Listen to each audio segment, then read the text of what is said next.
Assalamualaikum warahmatullahi wabarakatuh. Saya Harnawati dengan NIM F1A1-223.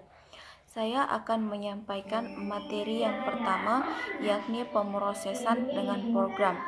Baiklah, pertama kita akan membahas mengenai pemrosesan. Pemrosesan tidak lepas dari unit pengolah pusat atau CPU yang berperan untuk memproses arahan, melaksanakan pengiraan, dan menguruskan laluan informasi melalui sistem komputer.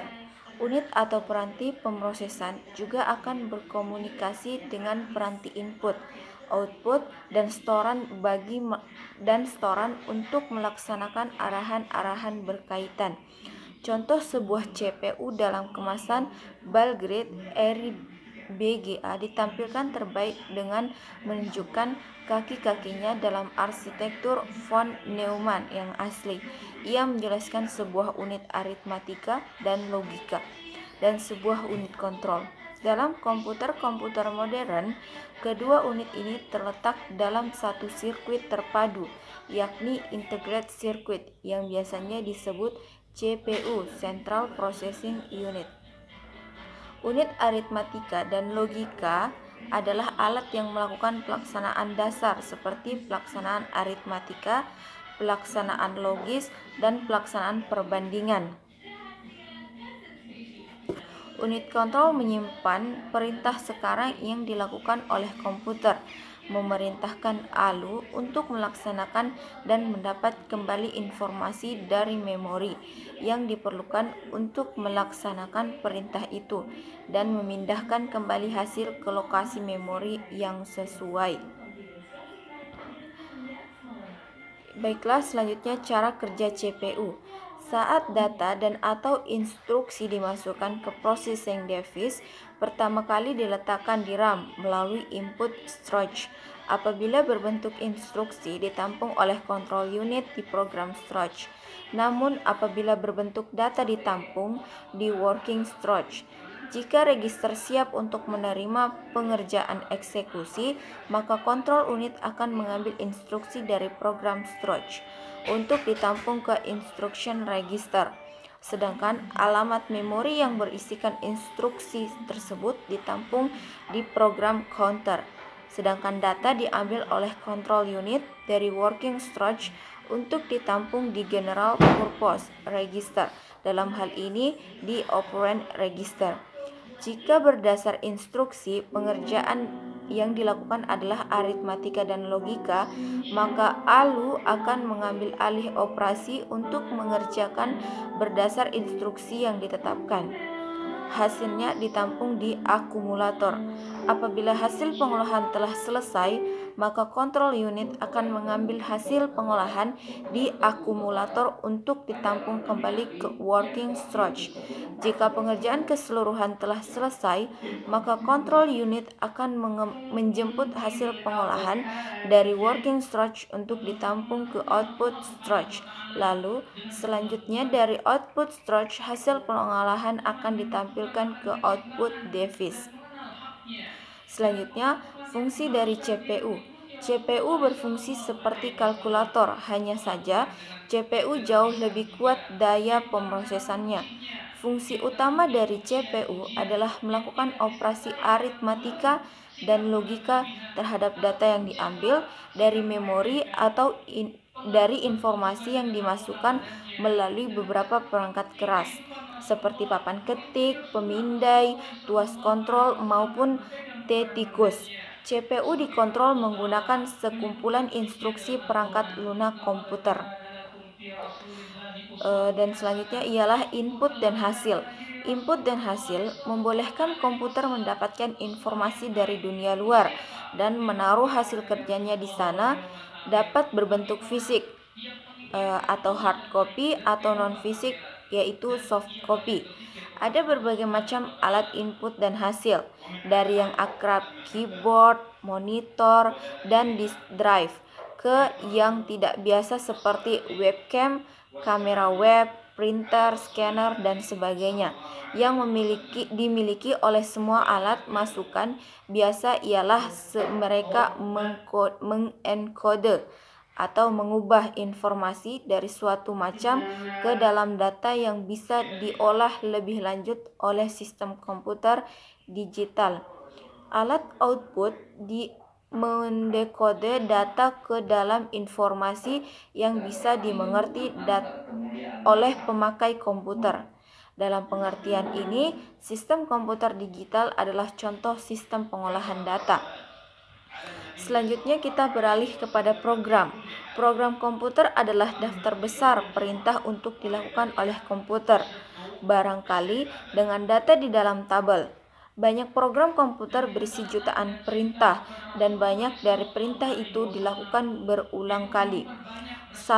Suatu personal komputer atau PC modern yang umum pada tahun 2003 bisa melakukan sekitar 2-3 miliar perintah dalam sedetik. Komputer tidak mendapat kemampuan luar biasa mereka lewat kemampuan untuk melakukan perintah kompleks, tapi mereka melakukan jutaan perintah sederhana yang diatur oleh orang pandai atau programmer, diatur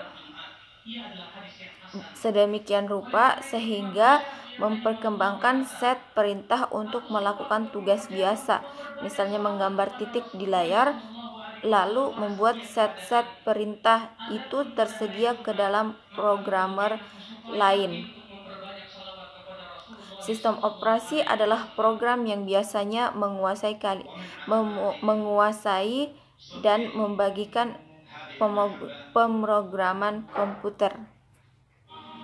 Assalamualaikum warahmatullahi wabarakatuh. Perkenalkan, saya Arsy Arianti dengan NIM F1A1200047 akan membawakan materi tentang macam-macam software aplikasi. 1. PDF Creator.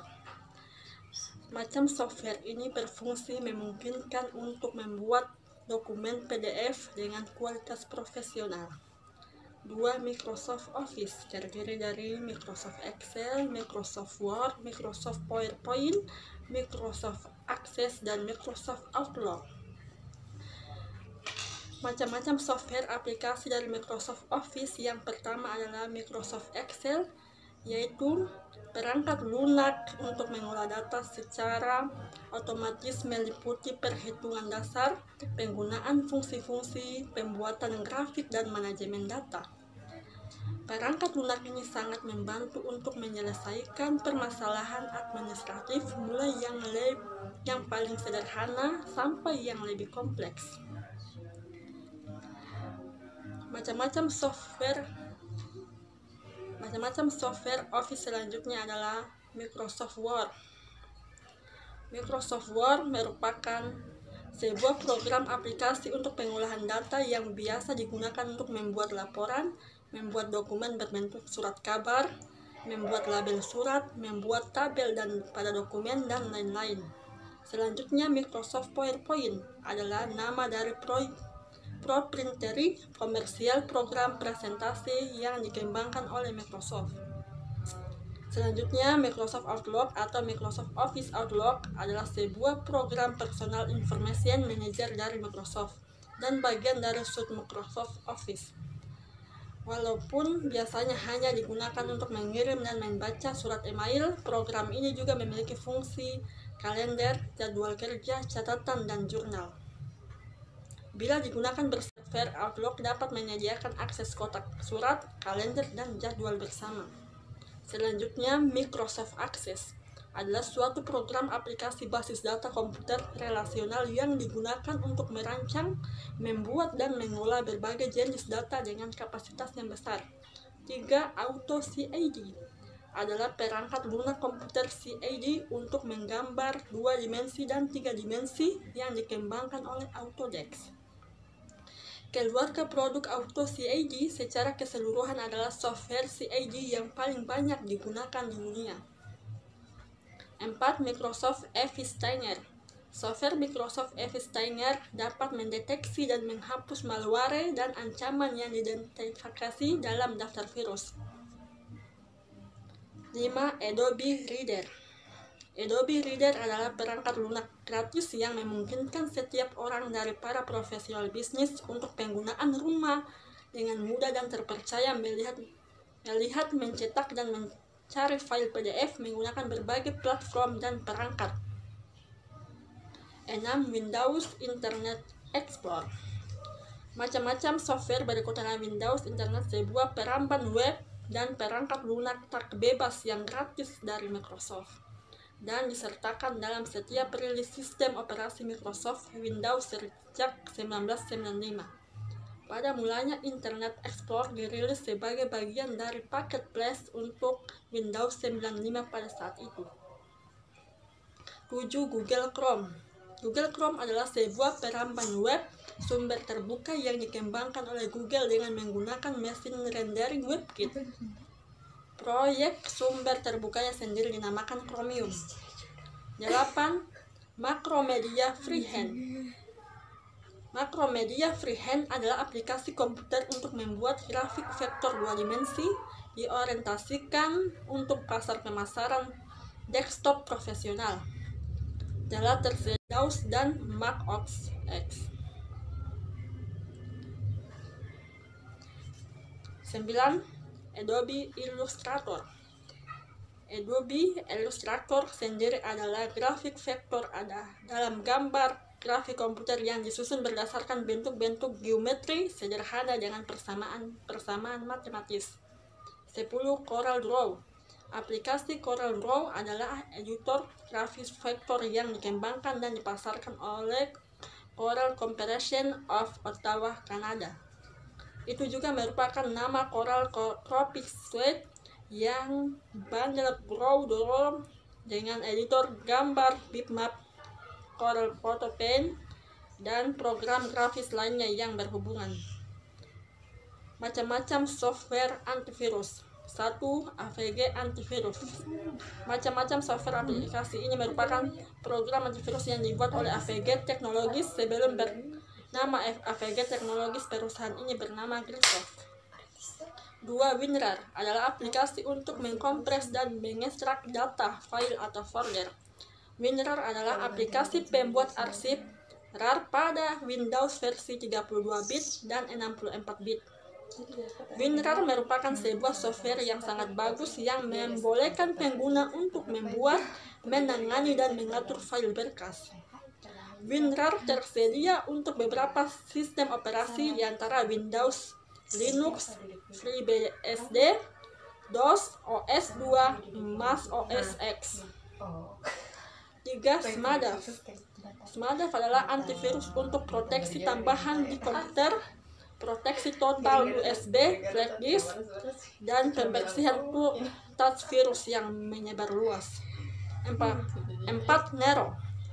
Nero Boot Light 10.0.10.600 merupakan software gratis yang bisa Anda unduh, berguna untuk membakar atau mengcopy komputer ke dalam sebuah CD. Sekian dan terima kasih. Wassalamualaikum warahmatullahi wabarakatuh. Halaman depan rumah letak pintu utama dan jendela. Nah, tampilan rumah yang Anda lihat itu adalah user interface atau UI. Tampilan UI ini diterapkan pada sistem operasi aplikasi, website maupun blog. Sebagai contoh, Anda pasti pernah melihat tampilan menu-menu aplikasi pada smartphone Anda, bukan? Jika Anda membuka aplikasi Google Play Store, Anda akan melihat tampilan seperti gambar berikut. Jadi, tampilan UI dirancang dengan desain beberapa aspek, mulai dari layout, gambar logo, pemilihan warna yang sesuai, tipografi yang mudah dibaca, dan hal lainnya untuk mempercantik tampilan. Nah, semua elemen yang memperindah tampilan tersebut termasuk dalam elemen UI. Tidak hanya UI pada aplikasi, tampilan UI pada sebuah halaman website harus menarik. Berikut contoh halaman UI pada halaman website di desktop dan mobil gadget. Tidak hanya harus menarik, tampilan UI juga harus disesuaikan dengan berbagai perangkat agar pengguna mudah dan nyaman menggunakan websitenya. Jika Anda ingin membuat desain tampilan web, kami menyediakan artikel panduan lengkap cara mendesain web dengan mudah yang bisa Anda baca. Kemudian pentingnya UI bagi sebuah produk. Setelah memahami apa itu user interface atau UI, mari kembali ke analogi rumah untuk mengetahui pentingnya desain UI yang baik. Jika sebuah rumah dirancang sedemikian indah, pengunjung rumah tersebut tentu akan terkesan dengan tampilan rumah Anda. Sebaliknya, rumah yang tampak berantakan bisa membuat pengunjung ingin segera meninggalkan tempat tersebut. Begitu pula dengan aplikasi, website, ataupun blog yang tidak memiliki user interface yang baik. Pengguna langsung meninggalkan produk Anda sebelum melihat keseluruhan isinya. Untuk lebih jelasnya, mari simak secara detail. Yang pertama, memudahkan interaksi pengguna dengan produk. Pada dasarnya, desain UI merupakan elemen visual sistem produk. Hal ini termasuk desain layar, tombol, ikon, gambar, teks, dan semua elemen visual lainnya berperan sebagai jembatan produk dengan pengguna.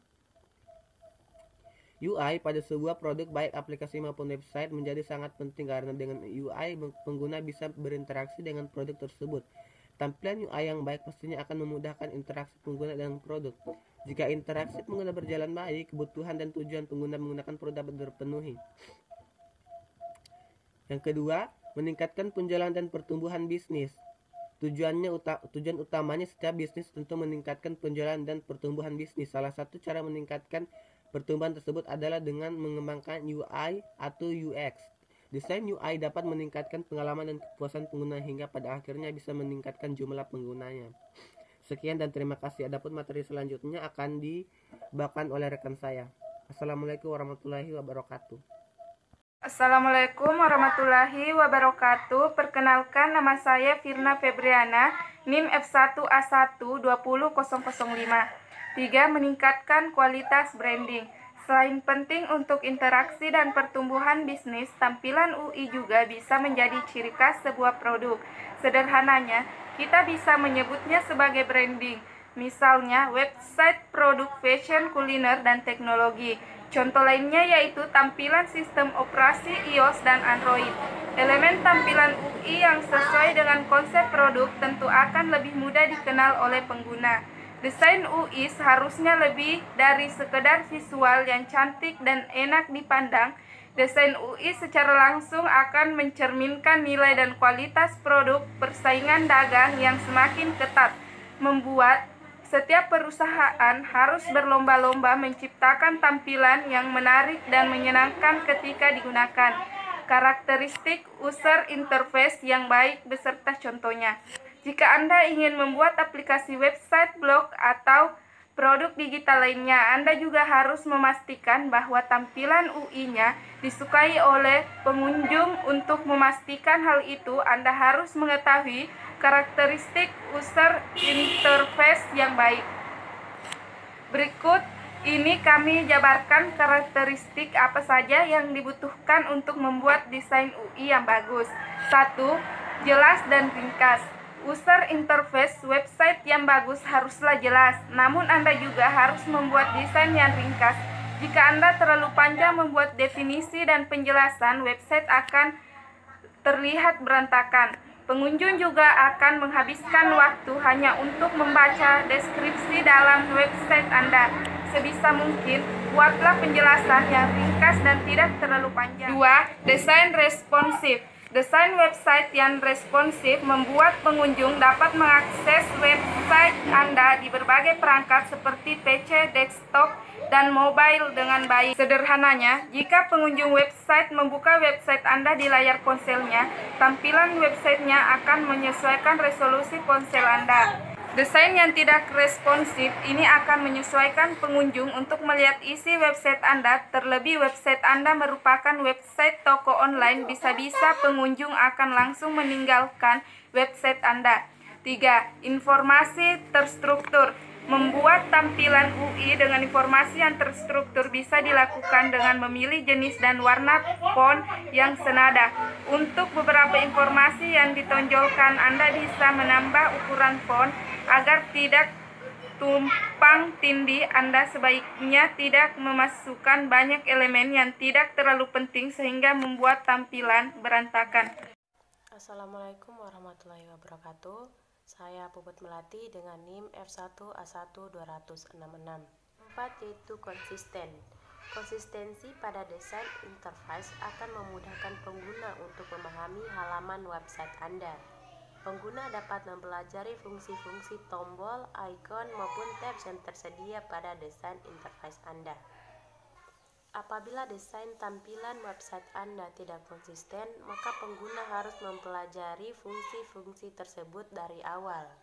Sebagai contoh, tampilan pada program Microsoft Office. Walaupun telah diperbaharui beberapa kali, fungsi-fungsi ataupun tombol pada Microsoft Office tidak banyak berubah.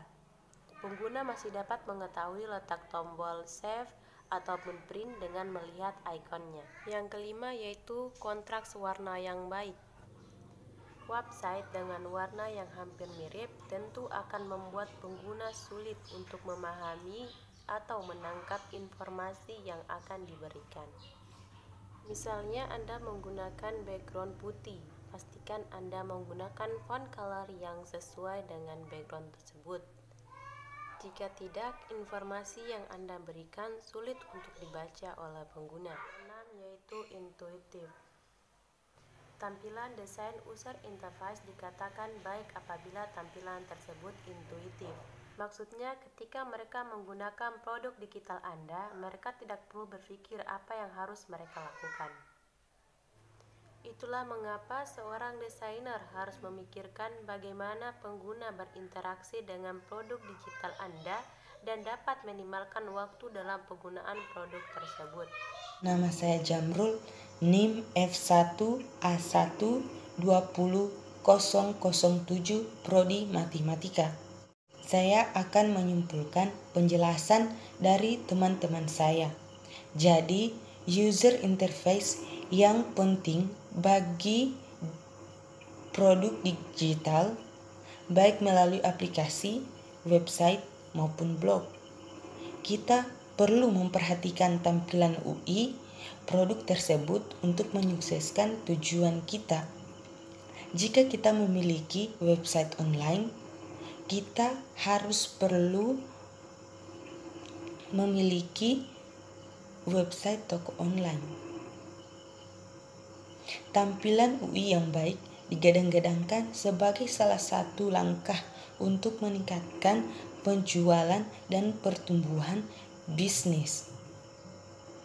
Selain itu, tampilan UI yang baik akan menjadi branding dari toko tersebut dengan mempertimbangkan karakteristik user interface yang baik, website yang menarik, sehingga website tersebut akan terwujud.